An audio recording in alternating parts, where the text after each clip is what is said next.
In a distant land, there lived a king and queen who could have no children. Nothing else would give them pleasure, and they moved through their days as if they were in mourning. But after many, many years, the queen at last bore a daughter. The christening was to be magnificent. For the child's godmothers, 7 fairies were chosen. Each was to give her a gift, a talent or virtue that would make the child perfect itself. After the christening, the company returned to the palace, where a great feast had been prepared to honor the 7 fairies. Before each one was a golden plate with a knife and fork and spoon set with diamonds and rubies. But just as they were sitting down to eat, a very old fairy came into the hall. She had not been invited because she had shut herself in a high, distant tower for many years, and it was thought that she was dead. The king ordered a place laid for the old fairy, but he could not give her a golden plate with a knife and fork and spoon as the others had, for only 7 had been made. The old fairy was outraged and muttered threats beneath her breath. A young fairy who sat nearby heard her. Fearing that the uninvited one might harm the little princess, she hid herself behind the curtains. She wanted to give the last gift of all, and in this way perhaps undo any evil that the old fairy was planning. Soon it was time to give the gifts to the princess. The youngest fairy said she would grow up to be beautiful. The next, that she should have the wit of an angel. The third promised her grace. The fourth gave her the gift of dancing. The fifth, the gift of singing, and the last fairy said she would be able to play sweet music on any instrument she took up. Now it was the old fairy's turn. She came near to the cradle, her head shaking with rage and spite.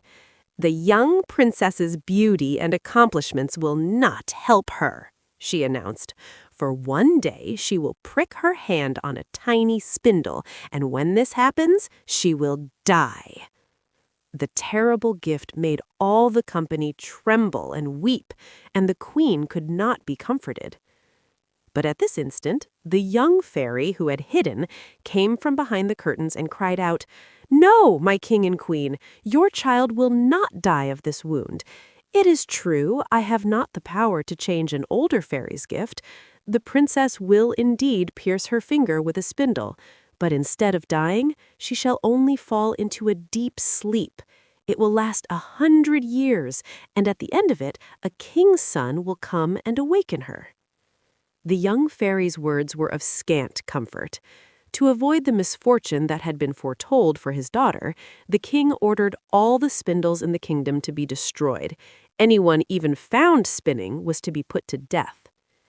15 or 16 years afterward, the king and queen were away in the countryside, and the young princess was running about in the palace. She went from room to room and came at last into a little garret on top of the tower where an old woman was spinning with her spindle.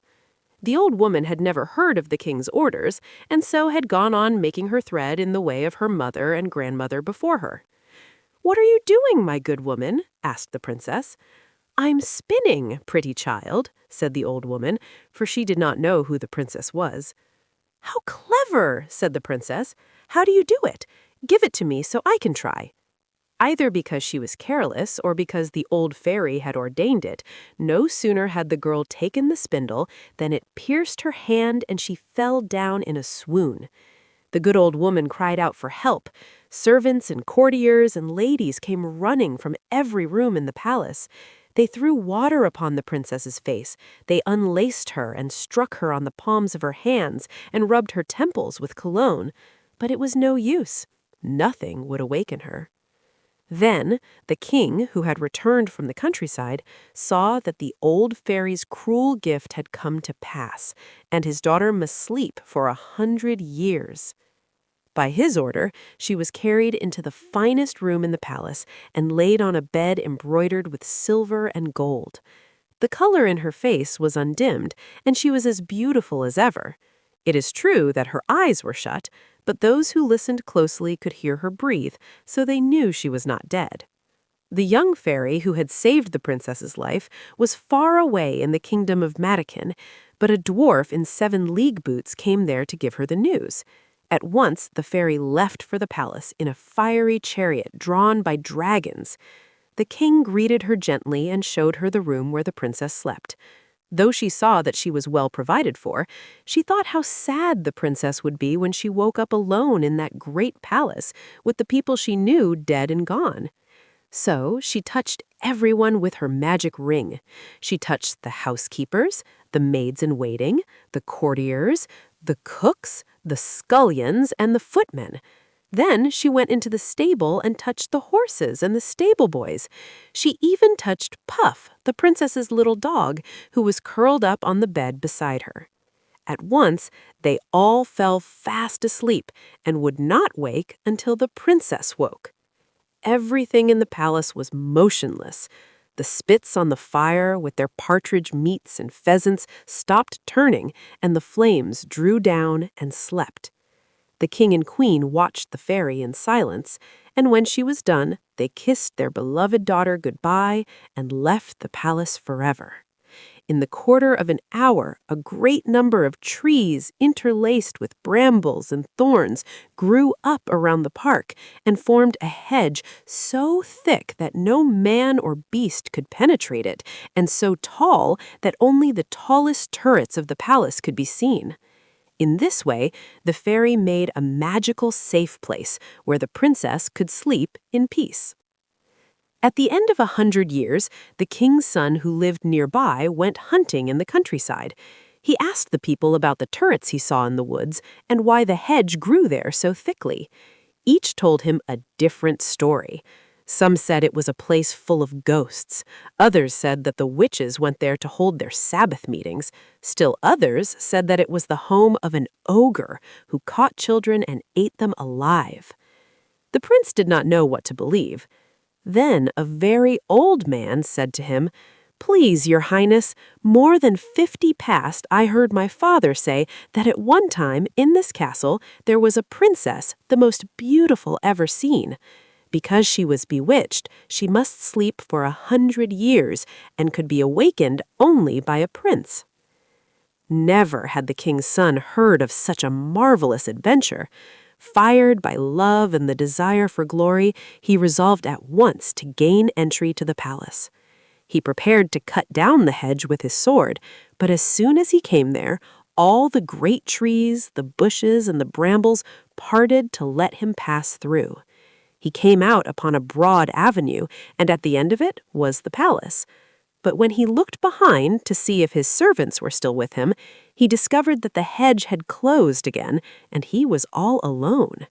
However, this did not deter him, for he was a young prince in search of love and glory. Quickly, he walked into the palace courtyard, but what he saw made him stop in amazement. A frightful silence hung upon the place, and the image of death was everywhere. A score of men were outstretched upon the paving stones, their limbs at grotesque angles. But then the prince saw beside the porters goblets still filled with wine. He leaned down next to them and felt the movement of their chests, and then he knew they were alive and had fallen asleep while drinking their wine.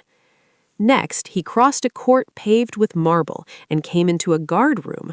Guards were standing in their ranks with their muskets on their shoulders and snoring with all their might. He went upstairs and through several rooms filled with people, men and women both. Some were standing and others were sitting, but all were sleeping soundly. Finally, he entered a gilded chamber where he saw on a bed embroidered with gold and silver a girl of 15 or 16 years. Her coral lips were parted slightly, and her beauty was so luminous that she seemed almost to shine. The prince approached her trembling and fell upon his knees. Then, as the end of the enchantment had come, the princess awoke. She gazed at the king's son tenderly as if she already knew him. "Is it you, my prince?" she said at last. "You have waited a long time."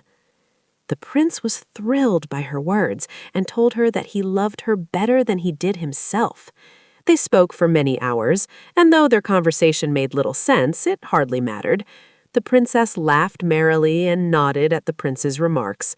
It was almost as if she had imagined the moment of her awakening many times over and knew what princes would say. Perhaps the good fairy, during so long a sleep, had given her very pleasant dreams. In the meantime, all the palace had awoken with the princess. They were naturally concerned with their own needs, and since they were not in love, they were ready to keel over for hunger. The lady of honor at last lost patience and told the princess that dinner must be served. At this, the prince helped her up from the bed. Her clothing was magnificent, but he took care not to tell her that she was dressed like his grandmother. They went together into the great mirrored hall, where they ate their meal to the old-fashioned melodies of violins and oboes that had been silent for 100 years. After supper, the chaplain married them in the palace chapel without losing any time. That night, they slept little, as the princess was so well rested and they still had much to say. And in the morning, as dawn was breaking, they traveled to the prince's city, where his parents eagerly awaited them.